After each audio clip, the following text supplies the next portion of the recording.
Chris says, don't screw up. Hi, everybody. My name is Raymer, and I'm an alcoholic. This is the coolest. A minute ago, I took your picture, and it was not to bust your anonymity. It was so I could show my wife that it's like talking to a bunch of movie stars. It's the prettiest bunch of people I've ever seen in my whole life. Is there such thing as an ugly person in Iceland? I mean, it's an amazing thing to me. Can you guys hear me okay? There's something about flying that always makes my ears do goofy things, and it takes a week for them to get back to normal. And so it always sounds like I'm in a well when I'm doing this, and I can't tell whether I'm talking real quiet or whether I'm talking real loud. So if I get kind of out there, you guys just wave at me and I'll slow down. There are a couple of things that I'm hugely passionate about in Alcoholics Anonymous, and one of them is sponsorship, and one of them is 12-step work. And they're sort of connected. They're joined. You really can't separate them. But it's the one area of Alcoholics Anonymous where we've really done a good job at screwing things up. You ever ask yourself why it is that people don't want to sponsor and don't want to do 12-step work? The reason I'm guessing at this, based on my own experience, is fear. We are afraid to step up to the plate and do the things that we need to do. And because the fellowship, as a general rule worldwide, has let us off the hook somewhat, we don't have See, early AA, they said, okay, come, you sober up, and then it's your responsibility to carry the message to somebody else. It's your responsibility to be working with somebody else. And yet, within our fellowship, we've drifted from that. And we have well-meaning sponsors that tell us to take 2 years before we start doing this, or do this, or, you know what, you need to get better first. You get well yourself and then go out there. Well, wait a minute, guys. The book didn't say that. The book didn't say that. In the morning, we're going to talk about this some at length, this 12-step stuff. But I wanted to focus on sponsorship specifically this morning for a couple of minutes. And I know Chris and Peter want to add some stuff, and we'll answer some questions if you have any questions about this. But it's an area that gets real weird. There's no area that we talk about where we get more people asking more questions than about sponsorship, because it's unclear exactly what our responsibilities are, you see. If you'll look in your book, everything from chapter 7 all the way through 11 is about sponsorship. That's where we know, so people say, well, I don't quite understand how to sponsor. Well, go read. It's right there. Every question. The book from 7 on tells us how to deal with relationships, sex, money, health stuff. You name it, it's all right there. And those are our responsibilities. But sponsorship goes beyond that in areas of what our responsibility is to Alcoholics Anonymous in general. What is our responsibility to our group, to the guys that are there in the group with us? What are our responsibilities to our families? And this is all about sponsorship, guys. These are the things that we need to buck up and just realize that it's our responsibility to go tell somebody and show somebody this work. I want you to understand that Chris's stuff, we'll talk about this in the morning some, but Chris had a tough time getting here. And then once he got here, he was okay. I didn't have any trouble at all getting to AA. None. Chris brought me. He said, come on. He says, come on, you knucklehead, let's go. And I did, you see? And that's how that worked. Where I ran into problem was after I got here. You see, my nightmare started a couple of years after I got into AA, and I spent a lot of time really hurting. They talk about your bottom being, you'll hit your bottom before you get to AA. Guys, I'm telling you right now, my experience was I hit my bottom 7 years away from my last drink in Alcoholics Anonymous. I was as miserable as a man could be. And I had 2 loving sponsors during that period of time that loved me to death, and they are the kindest men I've ever known. The sweet as they could be. And they nurtured me, and they loved me, and they damn near killed me. They did. they did not know what was in the big book of Alcoholics Anonymous. They had no concept of the steps of Alcoholics Anonymous. We talked about these all nebulous kind of things, and we talked in generalities, and we never looked at it as a basic set of instructions guaranteed to get us to God. We never looked at it from that perspective. As a matter of fact, the God thing was kind of played down. There was this thing that kind of went through our group that perhaps talk of God was scaring off the newcomer, and so, I don't know. We'll talk about that later. But it was just kind of strange. And so as a consequence, at 7 years sober, I'm suicidal. I'm writing hot checks all over Denton County. I cannot keep my eyes off other women, which just, my wife just loves that. You can imagine what it was like around our house. And, I now have 3 daughters by this time. And the whole thing is just a mess. And so I get in with a bunch of big book thumpers. I'm just going nuts, and I know I'm going to drink, and I get hooked up. Chris saved my life the second time, which is just the weirdest thing. He brought me into AA the first time, and then he watches me unwind in our meetings and get sick again, and he grabs me and says, "Don't do anything. I'm going to see if I can get you hooked up to another group." And so he was in town, and he knew a lot of people, and so he got me hooked up with this crusty old guy named Cliff Bishop. And I'm going to intentionally bust Cliff's anonymity. Cliff's 80 years old, and he's the crustiest, meanest. There's not a man on God's green earth I love more than Cliff Bishop. He simply saved my life because he was willing to look at me and say, "Myers, would you please shut up? Would you please?" But see, because you have to understand, I have all this wisdom that I want to share in this newfound group that I'm involved with, you see. It doesn't matter that I'm sick, so sick I can hardly stand to get up in the morning. It doesn't matter. I still have all this wisdom. You tell me this ego and this arrogance doesn't kick our rear ends. So I get to this deal, and I'm telling you this because you have to understand that the way it works in Alcoholics Anonymous is that strong sponsorship breeds strong sponsors, you see, and weak sponsorship breeds weak sponsors. And so it's like we wonder how things get down the toilet, how things just get all tore up. Well, I come to AA, and I'm too lazy to read the big book, okay? And so I'm sitting at a meeting, and this fine, upstanding young gentleman right here tells me something that sounds cool. And I said, "That's hot shit. I like that." Now, it may not be in the big book. It probably wasn't. But it sounded good. And so this man's opinion of what's in this book becomes my doctrine. You see? And so the next time when this man sticks his hand out and says, "Myers, would you help me through the work?" I'll go, "Yeah." Do I pick up the book? No, because I'm too lazy to read it. I don't know what's in it.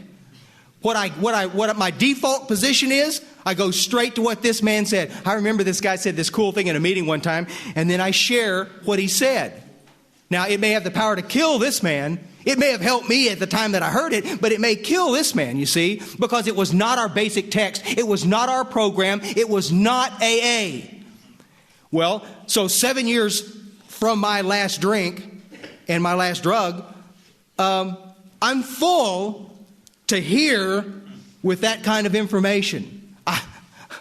Guys, I know every cool one-liner. I know every snappy little piece of crap that you can imagine. And I'm gathering up these little buckaroos that I'm sponsoring, and I'm telling them all this stuff, and they're all just falling by the wayside. They're just getting sick and dying and going away, and I'm going, what's going on? How come nobody's staying? You see? Collectively, within the fellowship, that's the question that every one of us needs to ask ourselves. I'm huge on asking ourselves hard questions. Why is it that these guys can't stay sober? Why is it that they're hurting so desperately in the fellowship? Well, you already know what the answer is. We've been talking about it. You already know it before we even got here. They're dying because the message that we're giving these guys in these meetings is not AA. It's a bunch of well-meaning opinions that have the power to kill, have the power to hurt people immeasurably. And so what we need to do is take a proactive stance. If you're talking, let's say, assume for the sake of example that every one of you guys is brand new, squeaking new today in this program. You don't know jack shit about AA. If we're going to start someplace, let's start at one premise. That A, we maybe not know everything, or anything. We're going to set our arrogance and our ego aside, and then we're going to take a proactive stance and make a pact with ourselves to learn what's in the big book. Guys, I don't care how many degrees you have. I don't care how smart you think you are. If you don't know what's in the big book of Alcoholics Anonymous, the first 164 pages of this book, you don't know what to carry. Well, God will show me what to carry. No, He won't. He won't. He's going to sit back and scratch his head and He's going to say, the book is there. Read the book. See? He is.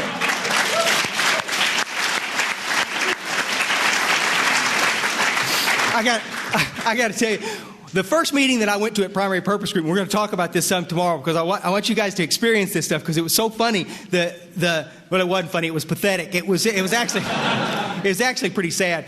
But so I go to this group, and these guys are just like, you know, they use the term AA Nazi, and I don't really like that term, but it describes this group. I mean, there's like 40 people sitting around this table, and they all have big books. Now, you have to understand, I had not seen my big book in years. I had not seen it. Why? Why do we need it? We're not talking about it in our meetings, so I don't need the big book, and I just set it aside. So I'm sitting there, and everybody has a big book in front of them, and we start this deal. Damn. And so I want to share some wisdom, and as I begin to share, 30 people slid forward in their chair. And I'm thinking, what's this about? You know? And one guy drags me back and he says something, you know, like this. And I notice it over about a week's period of time. Every time I get ready to say something, 30 or so people slide forward in their chair. Now, it finally dawned on me what they're doing. They're getting ready. I'm thinking, my head's saying, these guys don't like me and they're trying to shut me down. And how dare they try to do that kind of stuff? And so one night I actually said that, not in so many words, but I just said, you know, you guys are really, you know, you guys seem to be all over me when I'm talking like this. And this guy, you know, he just kind of pulled me to one side and he said, let me ask you a question. He said, I don't think that you understand really what's going on here. And I said, well, what's that? I'm ready to leave. I'm ready to go back to where I was, you see, because they won't let me share. So he says, how long have you been here? And I said, 2 weeks. And he said, okay, in 2 weeks. In 2 weeks, the men and women of this group already love you enough to tell you to hush up and listen. They already love you enough to make themselves feel uncomfortable to tell you what you need to hear. And what you need to hear, Myers, and I will tell you, and then you can leave if you want to, is that you're an arrogant, self-centered son of a bitch. And you need to sit and listen. I said, well, screw you, but I'm going to stay. And I did. And I sat right there and they did like this. And we went back through this stuff. But it took all the... See, what they were doing was they were holding me real close and they were loving me and they were telling me the things that I needed to hear that nobody else in 7 years had the guts to tell me. Nobody. My sponsors didn't say anything. When I wanted to share a bunch of goofy crap at a meeting, they just sat there and looked at me, you see? And these guys weren't going to do that. So I got this crusty old dude to be my sponsor. And there starts the deal. And he shows me and guides me through this work. And it's the darndest thing. Because as I began to understand what's in the book, I began to understand that line on page 132 in the big book where it says, we have recovered and been given the power to help others. The fear that consumed my life around Alcoholics Anonymous began to fall away. And I began to get healthy, and I began to understand that I had a message with depth and weight that only I could transmit to somebody, you see? That language of the heart, I was able to do things for the drunk that the treatment centers couldn't do. And you understand that. There's nobody in here that has not experienced that stuff. You can sit there and look scathingly at a counselor that's talking to you about certain things because he's not experienced what it's like to be so fearful and so consumed by your disease that it's just kicking your ass. You see, he just doesn't understand. But the real drunk or the real addict that knows understands that. So real quick before I sit down, what we're going to do is there are some responsibilities that we have around sponsorship. And one of them is to be responsible to make sure that the guys that we work with get through the work. And that doesn't mean give them the book and say, read the first 164 pages and then we'll talk. I guess you could do that. But your responsibility is to stand on their neck and make sure that they read it. Make sure that the miracle starts working, you see. Because left on our own devices, what do? We take the easier, softer way. you see, and I'll read the first 16 pages and I'll set it aside, you see. And that's the reason why the only meetings that I go to are literature-based meetings, because we have 3 meetings a week, and that's all we do is study the big book. We study all the way through, and then we start over and start back over again, you see. We don't have any discussion-type stuff. But because of that, I stayed focused in the Word until I learned what was in the big book and could become comfortable with it. And you will too. And as you do that, what you're going to find is that the message that you carry to the guys that you work with is going to be so intense, and their recovery is going to be so intense that it's the funnest thing in the whole wide world. Over the years, I've had the pleasure of working with hundreds of men. And somebody asked me one time, he said, well, I don't understand why you spend so much time working with guys in Alcoholics Anonymous. I would love to tell you that there's all kinds of other things involved in this thing, but the truth of the matter is, it's just plain fun to work with guys in this thing. There is nothing cooler on God's green earth than to work with some busted up drunk that comes in, that can't put a sentence together, that's so screwed up as a man that he doesn't know what's going on, and watch his life change, you see, and watch him go back into his home life, and watch his family heal, and watch his little kids come back in and not be afraid of him. You know, the coolest thing for me in recovery was to be able to walk into my home and my kids didn't duck. Serious. Because I had become the man I hated. I'd become a bully, you see. It's just amazing stuff. Things like 13-stepping. You guys know what 13-stepping is, right? Yeah. I should have known they were sophisticates and they knew all about this kind of stuff. Guess what, guys, men in this thing who are sponsoring guys? I don't give a rat's patootie what they say. It is your responsibility to stop that stuff yourself and to make sure that the guys you sponsor understand that. The women that come into this fellowship need to be safe here. And so you women, I see some of you nodding. It goes the same way with women.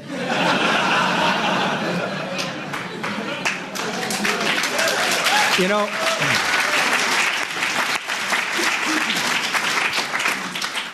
what we have to understand, let me share a piece of opinion. I don't think there's anything on God's green earth that God takes more offense of than somebody in our program that is supposed to be healthy taking a cheap shot at a new guy that's unhealthy. I think God stands back and like this and goes, man, the ass kicking is just coming. It's just coming. Because as responsible, sober members of Alcoholics Anonymous, we're supposed to be healthy. And the new guy coming in that can't make smart decisions and this kind of stuff, and it's so easy prey here, you see, I can't, listen, guys, I'm blessed with so many strong women friends in AA. And I love them dearly. And I'll tell you, we've talked hours about this kind of stuff and about how horrible it is to watch a woman work the work, get right up to the point to where she's beginning to understand what her responsibilities are. She's beginning to understand that there is freedom from this disease that's kicking her ass. And then the hairy-legged guy steps in the picture, and now her focus is now no longer on God, it's on this guy. And she's gone. She's gone. You see? And it's so tragic to see because she was right there. And guys, I'm telling you, women whose books I sign, I write this stuff in there all the time. I cannot tell you how much we need strong women in this fellowship doing this work. You see? It's a fact.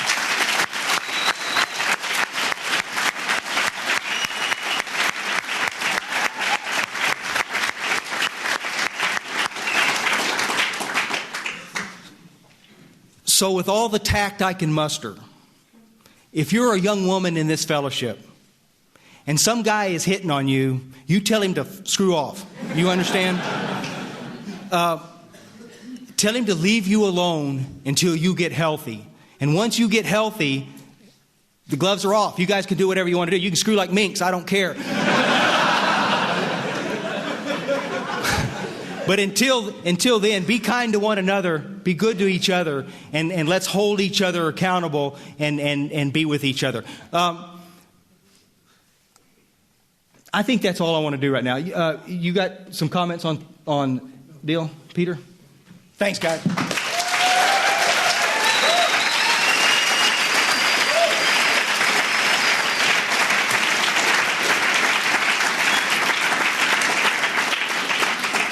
Yeah.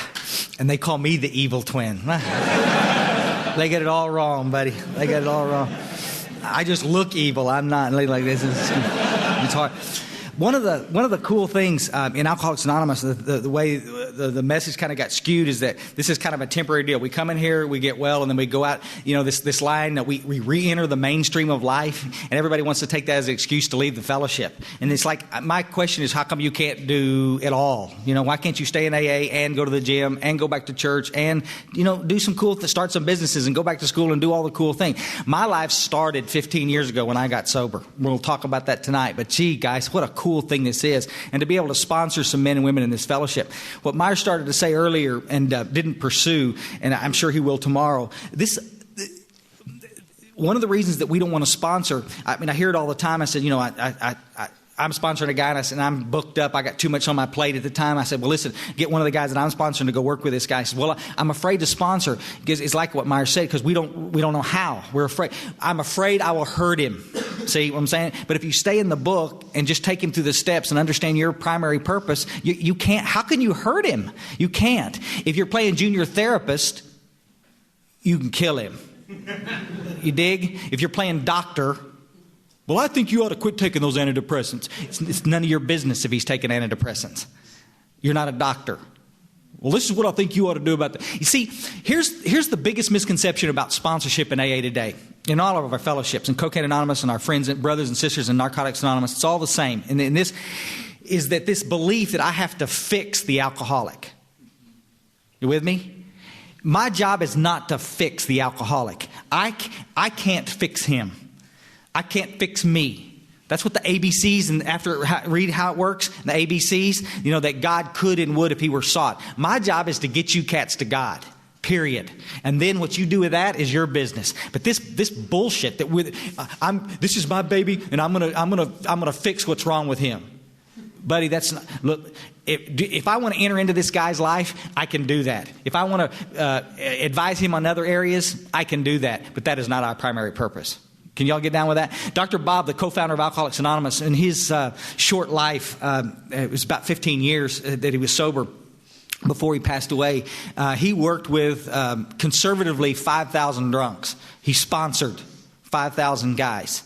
Now, I've seen estimates closer to 6,000 guys that this man sponsored. Now you go tell me how he can take on all the problems of every single one of these drunks. See, if you do the math on this stuff, guys, this guy was sponsoring close to an average of like one a day. Now, how can you do that?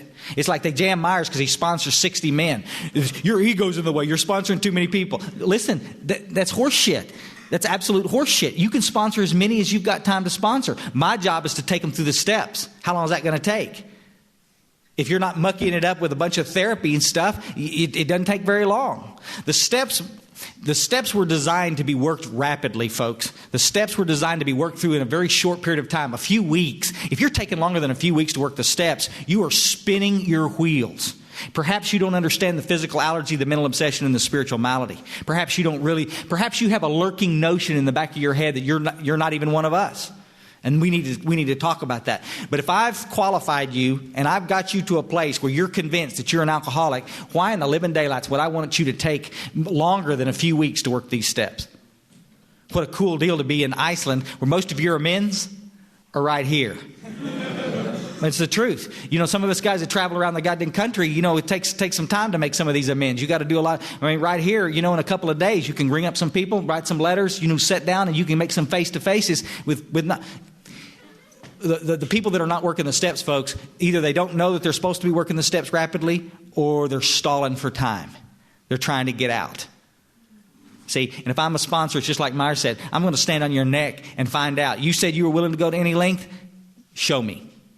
And let's work these steps so that you can turn around and help somebody else get sober. That's what it's about, folks. Clear out of your mind that your responsibility is to fix that alcoholic. See all these little X's over here? Some of you are already wearing the little buttons, the little X's on the outside. Those are issues. Those are things that God is going to take care of.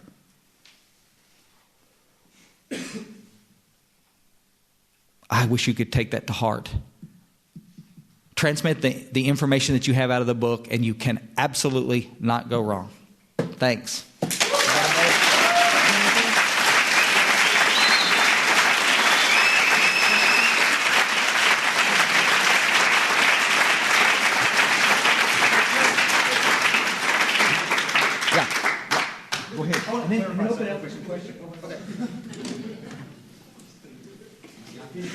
Damn, I knew this was going to be like this. I knew it. No, really. Let me clarify something real quick. People say all the time, I hear this all the time. You know, you can only effectively sponsor one, maybe two guys at a time. The truth of the matter is that early AA, because there were so few of them, they sponsored lots of men, lots of them. It's only been recently that we got all whacked out with this numbers game. Sponsorship is not a numbers game. I don't want to even start the idea that you have to sponsor a bunch of guys to be successful. I'm not saying that. But if God brings a bunch of guys into your life to work with, don't be dusting them, man. Don't be, making excuses why you can't do that stuff. Most of the time, if you're not doing it, what Chris was just talking about, a lot of times we spend too much time with these guys. We take on too much. We shoulder too much responsibility. I'll never forget. I'm going to tell you this real fast. I had started this working with some guys out at this treatment place, and I had probably 5 or 6 guys I was working with, and everybody was staying sober. I had these little AA buckaroos, and they were all doing the deal. And I'm thinking, you know me and my arrogance, I'm thinking that I'm God's gift to sponsorship. And I'm walking around going, yeah, I'm pretty good, like this. And my sponsor, old Cliffo, he would look at me and go, "Bud, I'm not sure that you got a grip on this yet. None of this is your doing. This is God's doing." And it was like something had changed all of a sudden. It was like somebody flipped this switch and 4 of my guys went out. And then I picked up 2 more guys and they lasted a week and they went out. And then I picked up another 2 or 3 and they went out. And now I'm running about a 6-month period of time where nobody's staying sober. You see? And now I'm devastated. I'm crawling around going, geez, what is going on with this stuff, man? I thought you said this stuff worked. And so finally, Cliff and I had this little sit down one afternoon, and he said, what we have to do is get this thing in perspective of what's going on. You cannot take responsibility for the successes, but you don't have to shoulder the responsibilities for the failure either. Ask yourself the question. Here it is again, the big question thing. Ask yourself the question. Did you carry the message of recovery to that man?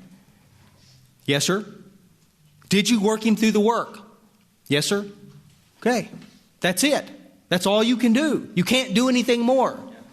That and one other thing, this illusion that we have to be friends with everybody we sponsor, don't do this. Don't do this. Because what happens is that you start judging who you're going to sponsor or not. That's not your business. That's God's business, who you sponsor. God brings these people in your life. Guys, I've sponsored some of the most unlovable people that you've ever seen in your life. I sponsor guys today that I can hardly stand them. But I love them, and I love what's happening in their life. We'll never be buds, and they'll never be on my Christmas card list. But they're children of God just like me, and they're hurting just like me. And we have a chance to get through this stuff. And it's the coolest thing to experience. One more fast thing. Sponsorship is like this big funnel. It's like this big inverted funnel. And people say, well, how do you sponsor a bunch of guys? Well, you don't do it all at one time. If 20 of you guys walked up to me and said, Myers, I want you to sponsor me, I'm going to dust half of you. I'm going to say, no, I can't do that. And it's only the man that says, sure, I will. Now he's living in arrogance. You see, now his ego is driving the whole thing. Don't do that. But what happens is that God brings men and women into your life to sponsor, and you start out here on the little part of the funnel, and you're heading this direction with it into the big end of the thing. And when you get a new guy, you're holding them real close, and you're doing the work, and things are pretty intense down in this narrow little part. And then guess what? The miracle of recovery happens, and now it's God doing for them what they couldn't do for themselves, and now they're less and less grindy. They take less and less time. And now you're getting into the big part of the funnel out here, and now you're ready to take some more into the little piece of the funnel. And then you work it like that, you see? So it's possible to have 50 or 60 guys out here you're sponsoring, because you're talking to them, once a week maybe? You see? They're healthy. They're out there on their own doing their own stuff, you see? They got their own buckaroos that they're carrying through the work, you see? And that's the way that stuff works. And that's why it's so cool to see. And so it's also your little barometer is set so that, let's say you're out here in the big part of the funnel and you still got a cat that's calling you every morning with relationship problems. Let's drag his ass back to the beginning and find out what we left out. Where did we go wrong? What is it that this guy's not talking about? You see? How squeaky clean is he in the rest of his life? Let's find out what the problem is. Anybody you're still having to deal with a bunch out here, you got a problem. You need to go find out what the problem is and bring him back and fix it. And it's real easy to do that, you see? Does anybody have any questions about this stuff? Oh, I was talking to a guy just a minute ago, and I don't know whether he's in here or whether he was in a meeting down the street. I was trying to escape, and he caught me out there on the... No, he said we were talking about singleness of purpose, about drunks sponsoring addicts and addicts sponsoring drunks. Let me frog off into this real quick again, because it's a key to your stuff. Because of the traditions, the way they're set up in our singleness of purpose, I understand that a lot of people who are addicts sober up in AA. God bless you, and I'm glad you're here. Where the rub comes in, where we have a problem, is in the next generation of the drunken addict. You come in and you got sober in AA and you're a heads-up addict. You got sober now, or you got clean, and now you got a drunk in a meeting of Alcoholics Anonymous that wants you to sponsor him. Now you got a heads-up addict sponsoring a drunk who does not understand addiction like the addict. You see? I've never smoked any crack in my whole life, guys, and I used to sponsor crack addicts all the time. And you know what? I noticed one day that all my crack addicts are not staying clean. You see, we're not making the connection spiritually and emotionally. The language of the heart is not being... I don't know what it's like to suck on the hot end of a crack pipe. I don't know. You see? And so that's why it's so terribly important that when we get involved with guys like that, can we be a benefit to him? Sure. Can we love him? Sure. Can we help him get some coffee and help him get plugged in? Sure. That's our responsibility. But then it's our responsibility to flip him over to a crack addict that understands what's going on. Don't let your arrogance and your ego get in the way of that stuff, guys. Flip him. Get him plugged in someplace where he can be. And it's the funny thing to watch a crack addict that's now in touch with another crack addict and watch the miracle happen. And they're both smiling at each other, and they say 3 words to each other, and they smile. They know, you see, the connection was made. I've been working with a guy for 2 weeks, and we can't get anywhere. The arrogant son of a bitch. You see, I'm grousing around. We never made the connection. And it's hugely important. Anybody got any questions about this stuff? Sponsorship stuff? We all cool on that? You guys are either the shyest people I've ever met or you're the smartest people already. I know. I'm thinking it's more the smarter part. How do you feel about the long-distance sponsorship? I think it's a nightmare. I think it's a train wreck waiting to happen. And the reason being is that we as addicts and alcoholics are hugely deceptive people. And we can say, I mean, you ever meet a drunk or an addict that couldn't talk you into anything? We are hugely into the motivation, into the stuff. We'll say whatever we think you want to hear, but our eyes do not lie. When a guy I sponsor that I know walks in and says something to me and I say, hey, what's up? And he goes, nothing, everything's fine. And I'm looking at his eyes like this, and I know he's full of crap. And I just say, bud, I know you think you're going to go to a meeting tonight and study the big book, but you're not. You and I are going into the back room and we're going to talk, you see? And I can just sweep him out of there, and we can go get back on track and see what's really going on in this kid's life, you see? But that's why I think that it's important to have friends in the fellowship. It's important to have buddies that you can deal with. My email is, I love email stuff. And I'll email everybody in this room about stuff. And if you need information, I'm your information guy. I'll always be there for you. But I would never be so arrogant to think that I could effectively sponsor somebody long distance like that. That's probably a personal opinion. I don't think it's in the big book anywhere. Anybody else, y'all cool? Yes, ma'am. I want to know if you think it's okay to sponsor someone on eBay if you haven't gone through sponsorship. You know, that is an absolute excellent question. If I had a gold star, I'd give you one right now. Could you repeat the question? The question was, is it possible to sponsor somebody if you have not worked the steps? I think that's what you asked. Yes. My ears are still a little...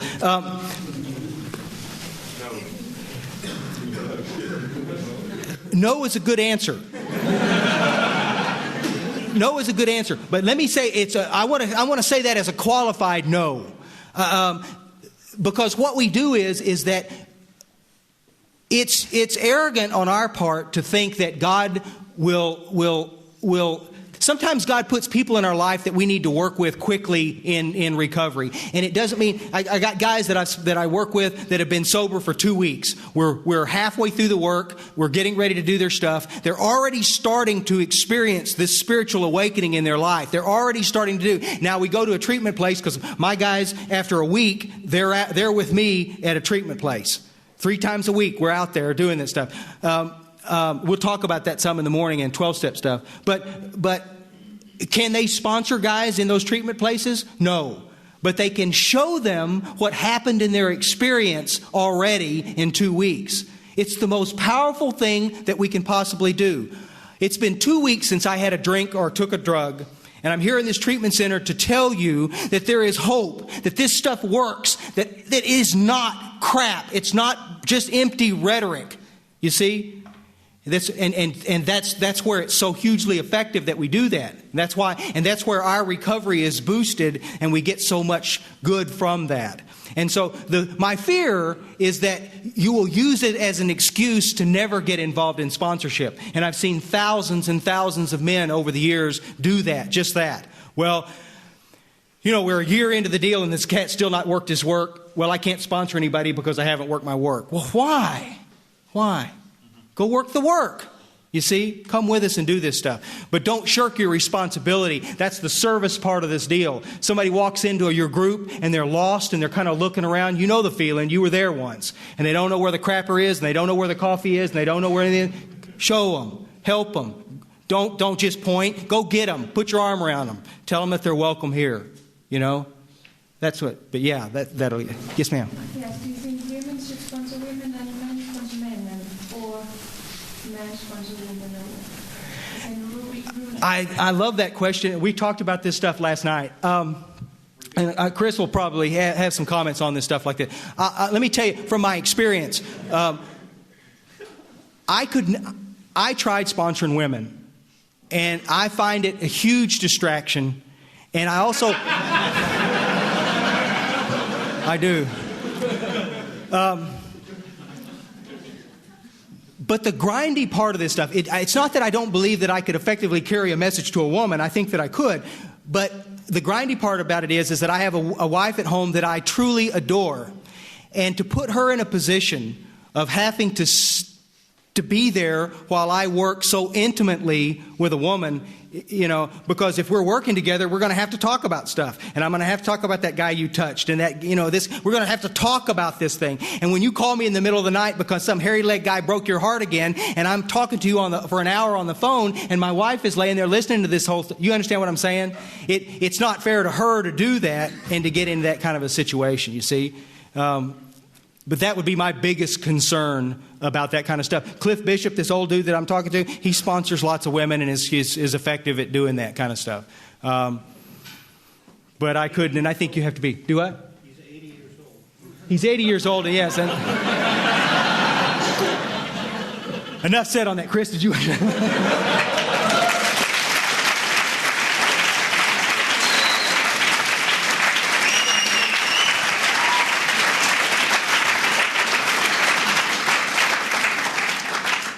And we need to make it clear that Cliff's not working with Iceland women.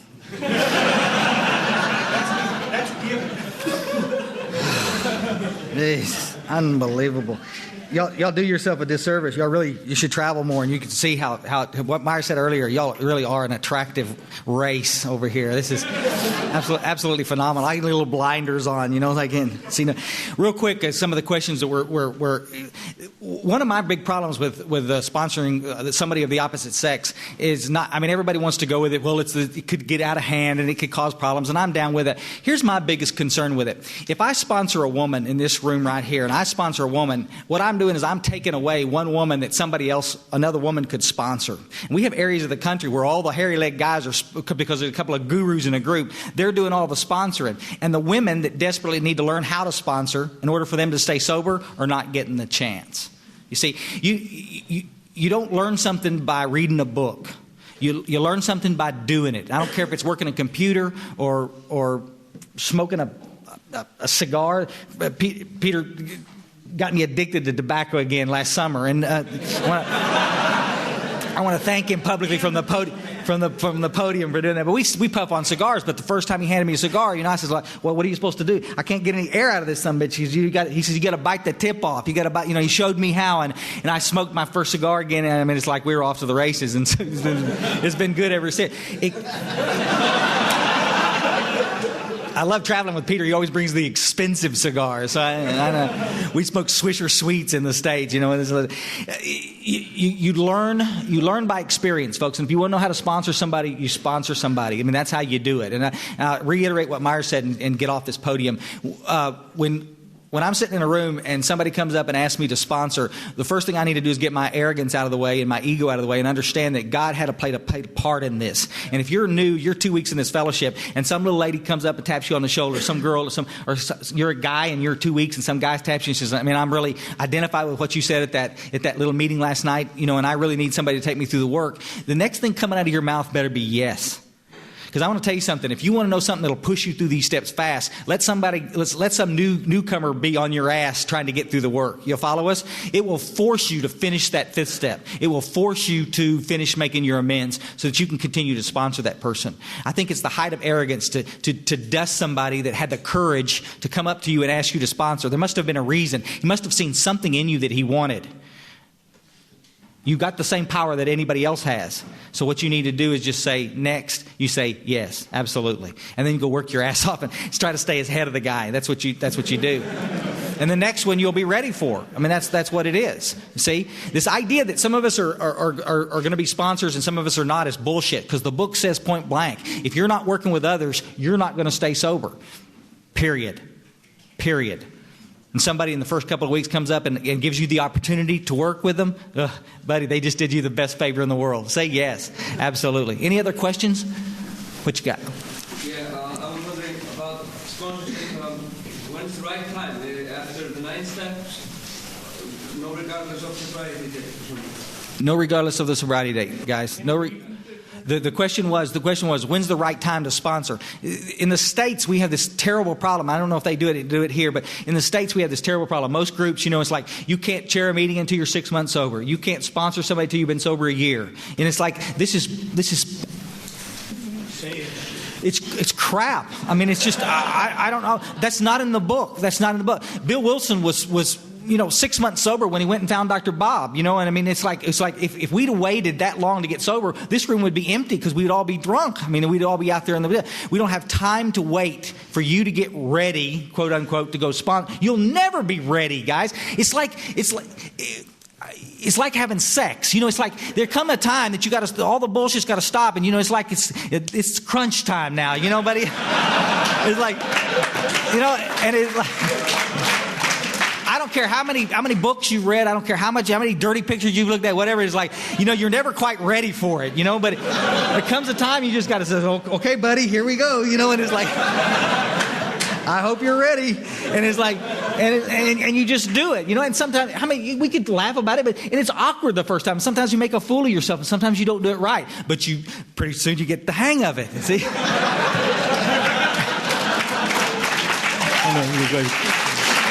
You got a question? What you got? Okay, I wanted to ask you about this AA very nice then, who are, taking this away from the book. But they let people work the steps, like the first step for 1 month and the second step for 1 month, and the whole thing takes maybe 6 months to get to that.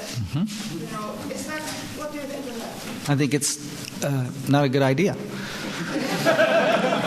I'm trying to get better here. I think it sucks. Here. Let me ask you a question. If I go make a cake, we'll go down to your kitchen this afternoon. I'll make a cake, but I'm going to put the flour in today, and next month I'm going to put the eggs in, and 3 months later I'll put the milk in. You follow me? Now I'm going to eventually have a cake, guys. I can't exactly tell you what it's going to look like, but The steps were done the same way. This was to have the spiritual experience, folks. That's why some people, they talk about, I'm going to have the spiritual experience of the educational variety. I'm going to tell you something, folks, and we're going to talk about that in just a few minutes. If you work the steps the way they're supposed to, I'm going to tell you something rapidly in a short period of time, 2 weeks, 3 weeks, finish these steps. You will have a life-changing experience, and there won't be any question of whether you've had that experience. It'll blow you out of the water.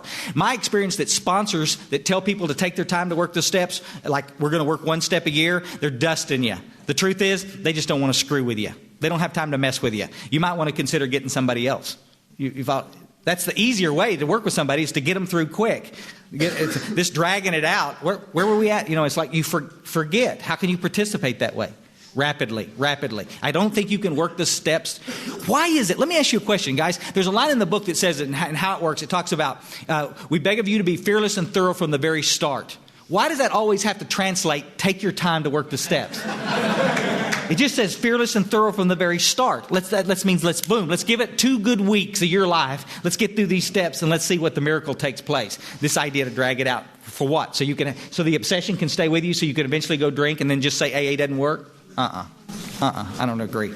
They call it Bob's way, Dr. Bob's way. Is that right? Absolutely. Is it Dr. Bob's way? Absolutely. It's the early cats in Alcoholics Anonymous. I'm talking about working the steps in 4 to 9 months. They're calling that. Dr. Bob's way was working within a couple of weeks. Guys, the steps were never intended to be drawn out over a long period of time. Never.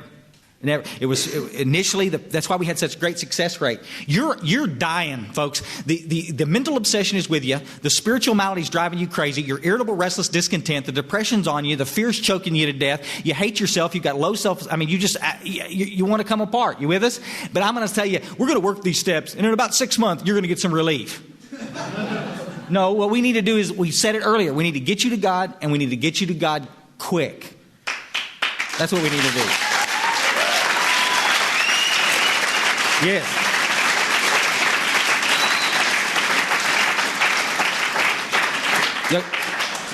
Another question? We still have a few minutes. You always tell when it's time to smoke. What you got? We have a system here in Iceland that many sponsors, they have like a sponsor book. Mm-hmm. Like a guideline how to go, and first you write your how you can control your life, and you have these different games going on. Mm-hmm. You recommend that? No.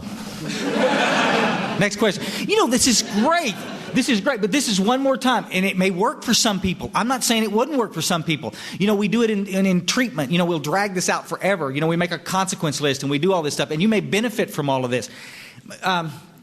My sponsor is Mark Houston, and over the period of time, initially we worked the steps rapidly. And I got sober early on before I even met Mark. And then later on in sobriety, I'm 15 years sober. I do some things in the steps that take a long time. Extended third columns, and it's very intricate, and it takes a lot of time. I've grown from that, and I've benefited from that, but I'd have been dead if somebody had come to me initially and said, this is what you got to do. Jump through this hoop, jump over this hoop, you got to do all of this stuff. It's not that complicated. It's not that complicated. I'm not going to knock that. It may work great. If it works for you, give it a shot. But what we're trying to do is learn from our forefathers, the people that were here before us. They did not take much time to work the steps, and they worked it directly out of the information. Does that make sense? Does that answer your question? It's good stuff, but keep working the steps too. You know what I'm saying? It's all about us. We're the most selfish, self-centered people on earth. I love writing about myself. How do I feel today? I feel like shit. Okay, that's good. I mean, it's a great exercise, but it's not going to help anybody else. What I need to do is stop worrying about how I feel and start thinking about how you feel, because that's my job. That's what keeps me sober, helping other drunks. Appreciate the question over there. ¿Dónde? Yes, my question is, I've sponsored a couple of women, and my experience is that they have a package when they come in, and they need relief and answers immediately. They're in situations and I caught it early on that I'm not a counselor, and I don't want to take responsibility on counseling you on some issues. How do you handle that at the beginning of sponsorship? you're connecting them with God, but do you say, hold on, just put this on the side just while we do this? Or?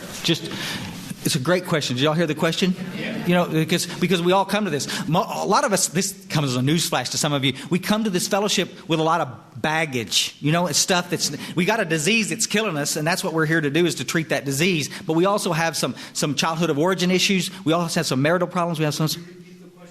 The question specifically was, what do you do when somebody comes and asks you to sponsor them, but they've got all this other baggage? How do you separate the baggage from the program? And I think the answer is quite simple. Don't talk about something that you have no experience on. And it's like, we're not therapists. Against what we talked about. We get this straight going in the door. I say this going in, sometimes people want to gang up. Chris, you always seem to be so tough on therapists. I'm a huge sponsor of therapy. I think if you're new in Alcoholics Anonymous and you're not seeing a therapist, you're really screwing up. You're really making a mistake, because there's a lot of stuff out there that we did and a lot of stuff that we need to mentally work through. It's got nothing to do with this disease. You see, everybody wants to lump it all together. It's all alcoholism. No, this is alcoholism. Physical allergy, mental obsession, spiritual malady. The rest of this stuff is we call it in the States, we talk about outside issues. And what I do is I've got a list of therapists, sex therapists, money therapists, marital therapy. And I got a list of these people. And when I get a guy that's going through this stuff, I give him the number of this therapist and says, you need to call this professional and go talk to this cat about it. Just like I do when the guy comes in. I work with a lot of addicts and stuff. The guys come and they got bad teeth, from out there on the street, and they're not taking care of themselves, and their teeth are falling out. What am I going to do? I'm going to go in there and say, look, buddy, I think you got a freaking cavity back here. I think you need to... No, but we laugh about it, but y'all do the same thing with this. I understand it, and you were molested. Well, listen, here's what I think you should do. Here's what I think you should do. Shut up. Unless you've been through it, you don't have a clue what they've been through. You need to get them to somebody that has been through it so that they can help. Listen, I'm a product of a lot of different people in this fellowship. A lot of people, doctors and I got here, I was beat up, and I needed doctors, and I needed therapy, and I needed people to help me in other areas. Thank God one man didn't try to fix me.